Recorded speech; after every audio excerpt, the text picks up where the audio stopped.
Hey folks, this is Ben Yessel. Let's just at least do one more video tonight. Okay, so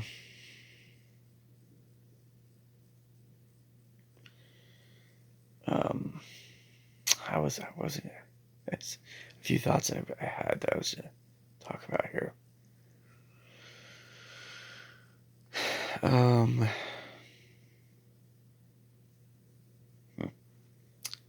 Maybe let's start with the obvious ones here. I mentioned anxiety in the last video, that I have a fair bit of it, about whatever. Um, Social stuff, mainly. Kind of, yeah. Yeah. This isolation stuff is not helping, by the way. Never has. Um, that's the same case it is with most all introverts that would like to chat more with people. It just feeds that anxiety to be alone for long periods of time. Doesn't help it. But it's a great thing to be able to not have to talk to people for long periods of time. That's great too.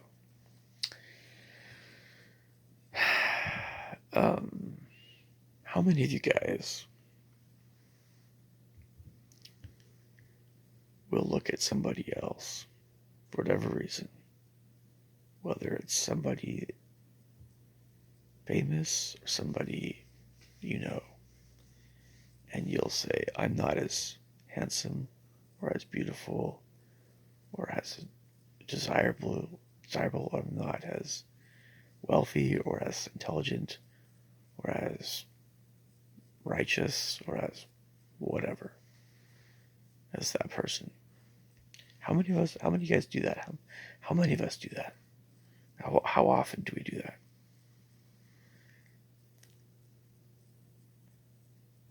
On YouTube, how often do we come across somebody and go, what is this freak doing?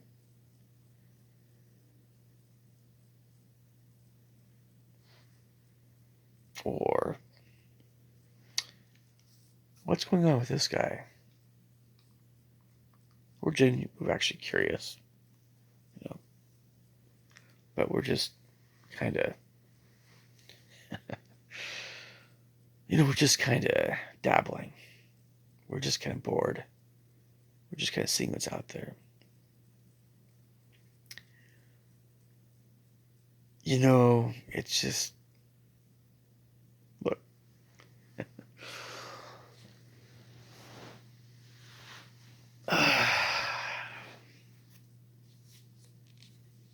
there are times when I do sense that somebody really is further along in some area in life than me. But those folks tend to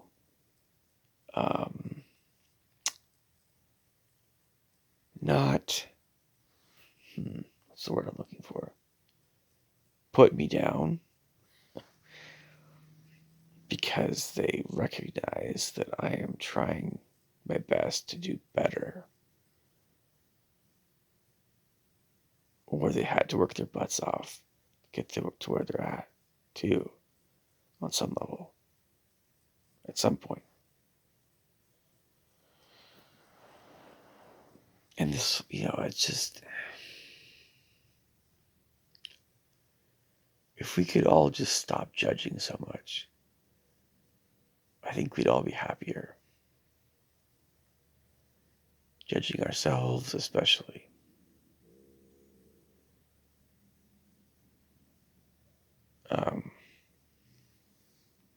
And I don't think that we are always recognizing when we're judging ourselves or comparing ourselves to other people in a bad way. Because it's probably, for some of us, so often that we've done that. it's hard to get out of that, those patterns of thoughts. If I had to guess how many people are doing that on a regular basis these days, three out of every four people are probably, we're all, I mean, judging ourselves versus others a lot. That judging, that comparison, that'll lead to wars, man. Governments will stop at nothing to get what they want. And they'll use those kinds of comparisons, propaganda, all that stuff. They'll use that to get people angry enough to go to war, to kill. I mean,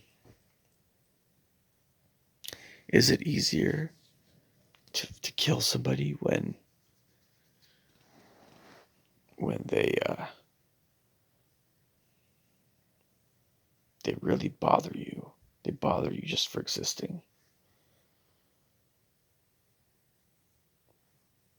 Trying to think of what caused me to want to kill somebody because of some comparison, something comparative.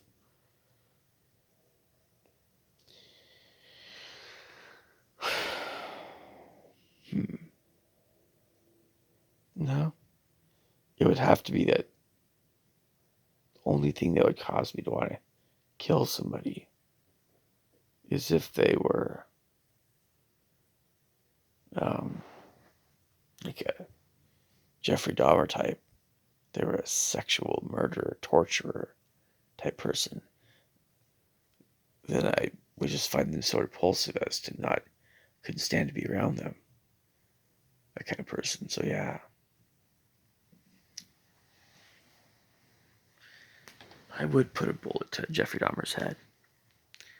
But only someone like that. Most everybody else, I couldn't do it. So this judgment stuff, man. Like, somebody's 6'5". Oh, they're supposedly so handsome. Oh, okay.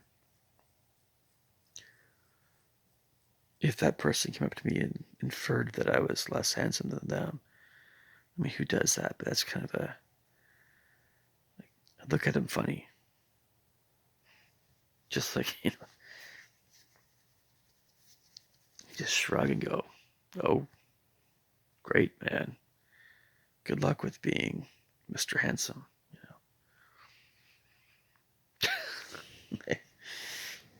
Well, of course, nobody does that north of a certain age, I would hope, but I don't know. Usually with those kinds of things, it's not guys that are involved with that so much. It's more women.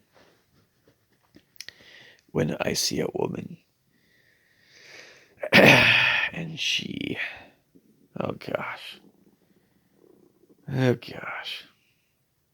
mean, like, you just know, when some women are crying out for somebody to say, "Wow, you are hot." You just know. I mean, if I found it in my character to say something like, "Well, you are a fine-looking woman," some of us wonder at times if we're going to get slapped in the face. How messed up is that? But that's a different train of thought. There's another train of thought that goes something like,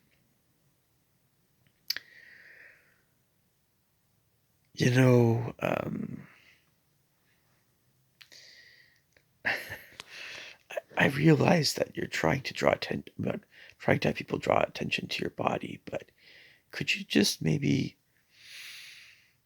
cover up a little bit more? Like, or maybe,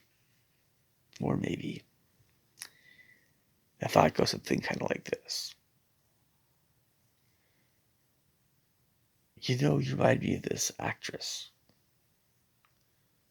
That's a pretty safe thing to say, right? I don't know. Anything to divert attention away from the fact that this woman is just saying, look at my body. You know, aren't I just the most amazing specimen of femininity ever? You know, it's almost pornography, right? Almost. I mean, it's just. It's a really bad place to be in for a woman who does that. Just, it's maybe a healthy thing on some level to think about how many people are so desperate for some kind of I talked about emotional bank accounts, some kind of deposit, an emotional deposit into their bank account, which would probably go something more like this. Well, you know, you really are a very beautiful woman. Uh, I'd like to chat more. You have beautiful eyes, or I just really think you're awesome. That woman, especially if she didn't have a boyfriend, she's looking for attention. If she sensed the sincerity in somebody, that would probably be a good thing. If she sensed a good character in some other guy that said that and was for real. Women, I would think, are looking for emotional deposits, just like men. And by the way, an emotional deposit is not, wow, you are smoking hot. That is kind of, it could go either way, but it's just, I'm trying to think of the kind of woman that would make herself look like a object of pornography. It's already a bad place to be in because, again, she could be less aware of how guys are viewing her, why, or she could be more aware and be more carnally minded, or, you know, but none of this, you know, it just doesn't, it does not bring joy to life.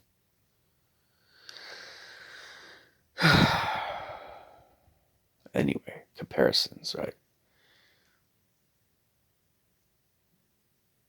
Why is it that,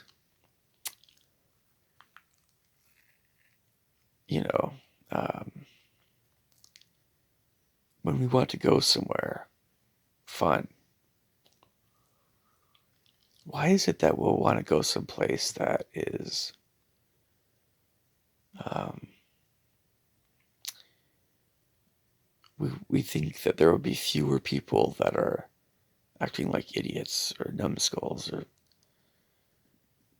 and maybe there's the food is very sophisticated and very full of different flavors, and hopefully not too expensive. But you know, and why do you think that? You know, it's just gonna be special wherever we go. It's gonna be amazing and special and awesome and very clean, and people are gonna treat us. People are just going to be a lot more fun to be around. Why do we always assume that that's going to be the way things are going to be when we go someplace fun, or we think will be fun? I'm reminded of a Chevy Chase movie.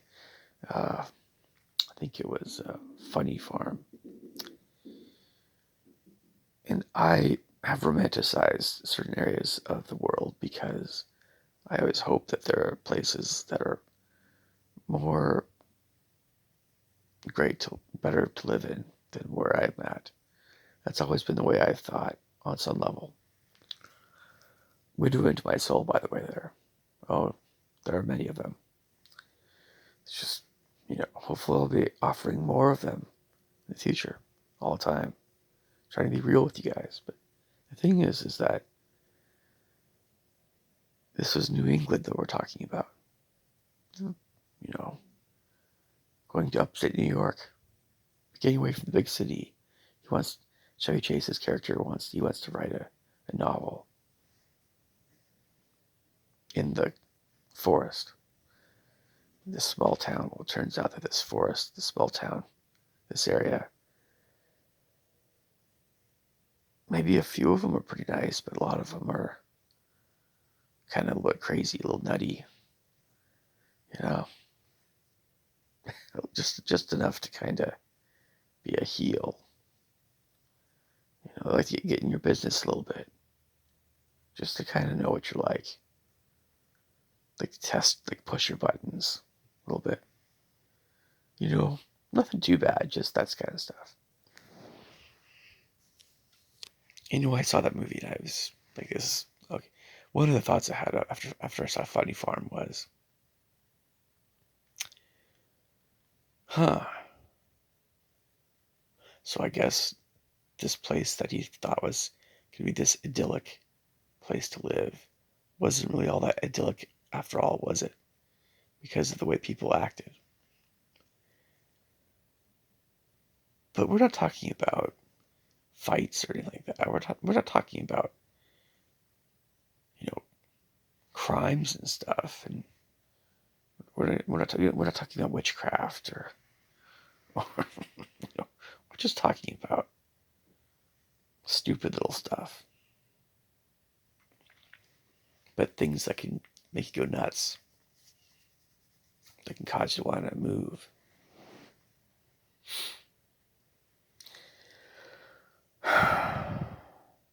Yeah. And I've wondered how many people think like I do, that there are places that are better to live at than where they're at. Maybe it's just we wonder, is it how we're acting? If I acted differently, would I be surrounded by nicer people, better people? Or is it, the actual house I'm at, or by actual, I don't know what. And I wish I had all the answers, but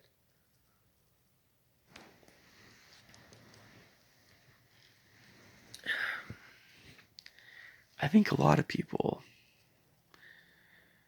are used to being treated like crap and kind of feel like crap themselves. That's what I think. You can kind of feel that on some level when you talk to a boy who's messed up in the head, been abused by his parents. Or maybe he's just a bad seed, but not that bad. That kind of stuff. But people do notice Christ-like behavior. I know that for sure.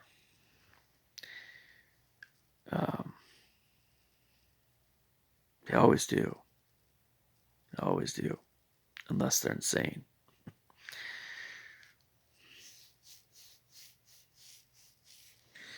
I don't know. There's a lot of thoughts that haven't fully worked out yet regarding how people ought to be, or what's the amount of tolerable misbehavior, amount of tolerable flaws that people might have.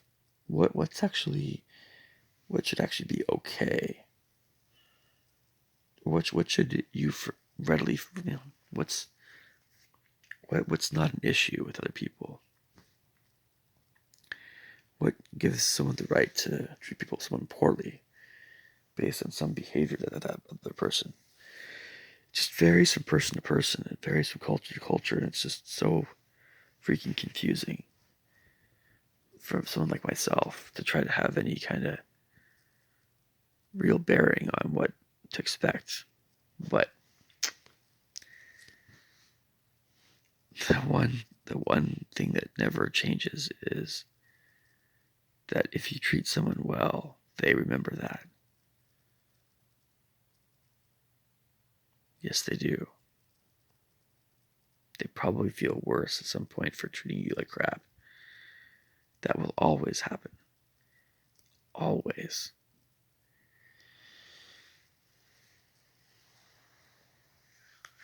Um,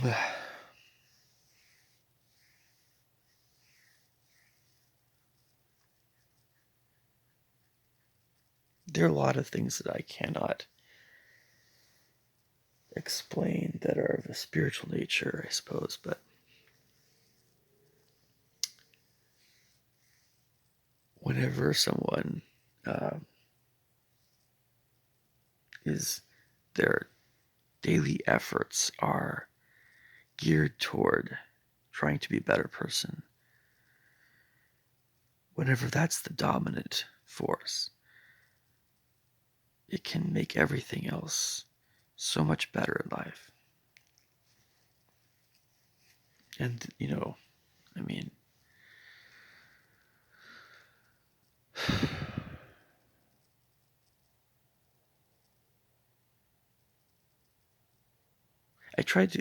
one of the things I've tried to explain to people sometimes, I suppose in the past, is um,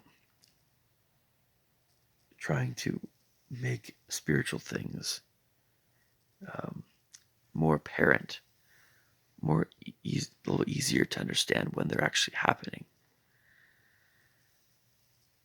Um, and a lot of members of the church, a lot of members of my church will often talk about emotions that way. But and it's true. That's generally often how you have these experiences. It's something emotional, but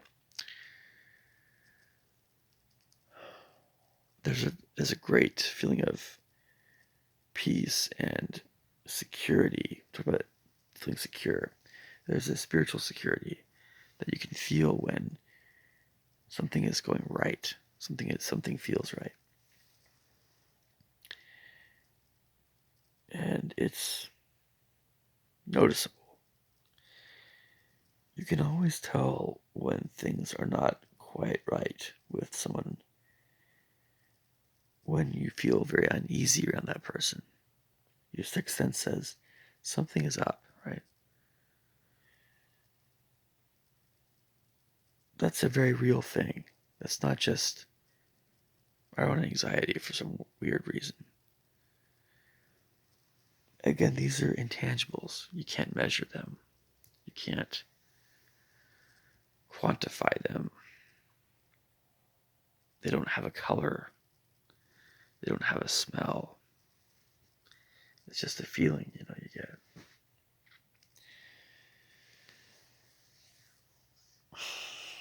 With time,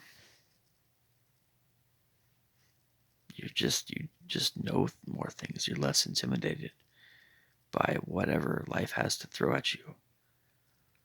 So hopefully you have more to think more. You can help people more.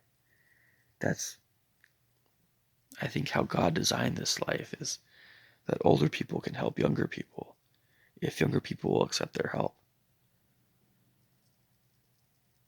And that's generally how it's supposed to work, I think.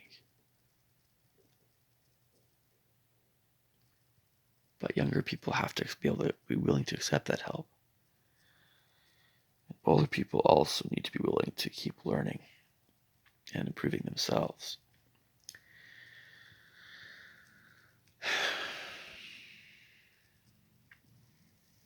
I've talked to people before who, well, I mentioned at one of my earlier videos, it could have been tonight, I don't know when. I've known a lot of people that were never really very for real with me, or they never really talked about deeper things with me. Was it my fault that they did not do that? It's hard to say. I'm going to say I don't think it's either of our faults. But it's a regrettable thing when you want to be more on the know with somebody on some level. But they don't. But I know that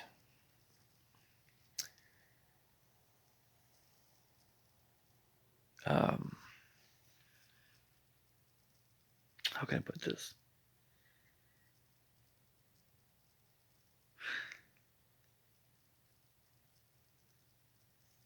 Yeah.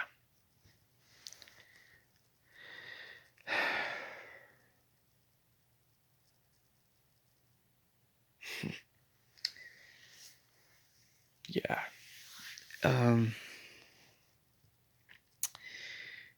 There have been a lot of really short-sighted things said to me in the past by people that should have been a lot more grown up. And I've had to deal with immense loneliness and isolation from members of my church that were in the Mountain West. Most of them. I know that feeling. I know that that's so keen in my own soul. I know that better than most people. And so the amount of ridiculous nonsense that I've heard from people that should have known better is just staggering. The amount of anxiety they felt, or aversion, mistrust, misunderstanding from their parents and their ministers. I know that better than most people. And they were confused because of how I was acting. I was like, I wasn't this weird person that Mormons were often described as being. Or however we were described. And the crazy thing about that all, when I was experiencing these things, whenever it was, I was just like, oh, you hate my church. You don't hate me. Or you're not sure what to make of my church. You're not sure what to make of things that your seniors, your teachers said about people like me. You're not sure what to make of anything anymore because you're not sure that that's true. You know, it's kind of like, and so for other people, they were like, oh man, I just don't want to get sucked into the Mormonism thing. I don't want a Mormon criticizing everything I'm doing. That's wrong. I don't know, man. Like, I'm not your mommy. I'm not your daddy. You know what's right and wrong. Your own souls could condemn you by what you know that you're doing is wrong. Who am I? I'm just like you. You know? So it's like,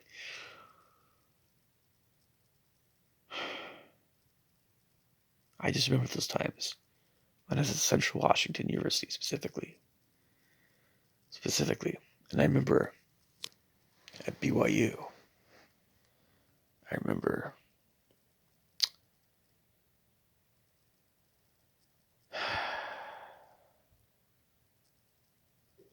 how much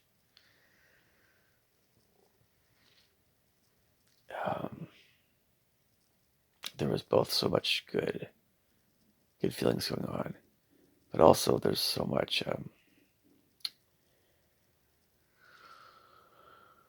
what's the word I'm looking for? Just being nice without being for real. Maybe that's the best way of putting it.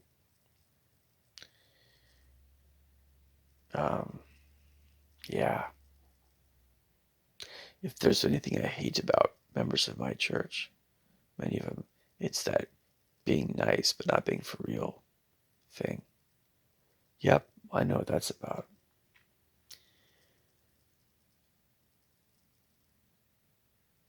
So anybody I've ever known my entire life, I would talk to them, looking them straight in the eye, explaining very clearly how I treated them, why I did what I did in these circumstances. I wouldn't have any regrets. At least I would think I wouldn't. If I ever did, well, I have to go back. It's always a question. Can you go back in your life mentally? Can you say that you treated everybody as you should have treated them with no regrets?